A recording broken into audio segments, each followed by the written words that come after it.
So everybody, welcome to part 2 of the conditional rezoning video. I'm going to be talking a little bit about Jostock versus Mayfield Township, which was a unanimous decision of the Michigan Supreme Court regarding conditional rezoning. So if you didn't listen to part 1 of this video, where I went through and explained a little bit about what is conditional rezoning and why might you use it, go back and check out that video, and then tune back into this video for some of the implications here. So this is going to be really important for developers, property owners, residents that are living nearby proposed developments, city planners, zoning staff, and other administrative officials that need to take heed. Got to play by the rules if you want to avail yourself of some of the tools that are allowed under the Michigan Zoning Enabling Act.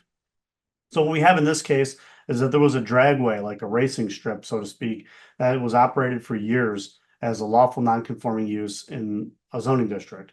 So what happened then is that they wanted to expand their use, and so they wanted to rezone the property to a different zoning district. And so they proposed a variety of conditions and entered into a conditional rezoning agreement with Mayfield Township that would then allow them to continue to use the property for a dragway, but would put it in a new district that allows for some more intense commercial uses than what was allowed before. However, the problem is that they didn't undertake the analysis to see whether or not the dragway would be allowed in the new zoning district. So nearby residents who are not happy about the expansion of this dragway challenged it in court and said, look, you can't agree to something that otherwise is going to violate the zoning ordinance. So if the dragway is not allowed in the new zoning district, your conditional zoning agreement shouldn't be allowed, period. So this went through the trial court, it went through the Michigan Court of Appeals, and now it's up at the Michigan Supreme Court, who came out and said, look, you can't do by a conditional rezoning agreement what the zoning ordinance would otherwise forbid. So what does this mean? It means that unless that dragway use is allowed in the new zoning district that they're moving to, that the zoning agreement itself is not allowed. But the Supreme Court only decides the issues that are in front of it.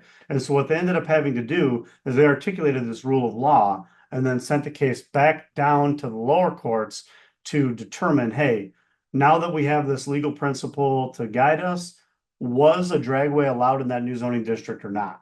So a lot of times these cases can be a bit more complicated than what you see in a little soundbite or in the media.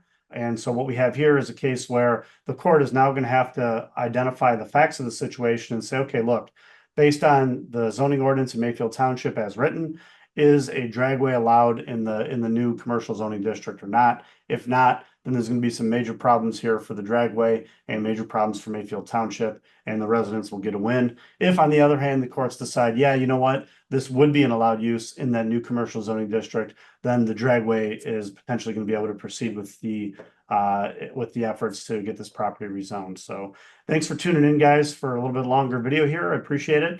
And if you have any questions about real estate, zoning, planning, land use, whether on the municipal side of things or on the developer side of things, or even if you're in the community and you have questions about projects that are going on and what you can do about it and how you can have a voice in that process, go ahead and give us a call over here at Fausone and Grysko, 248-380-0000.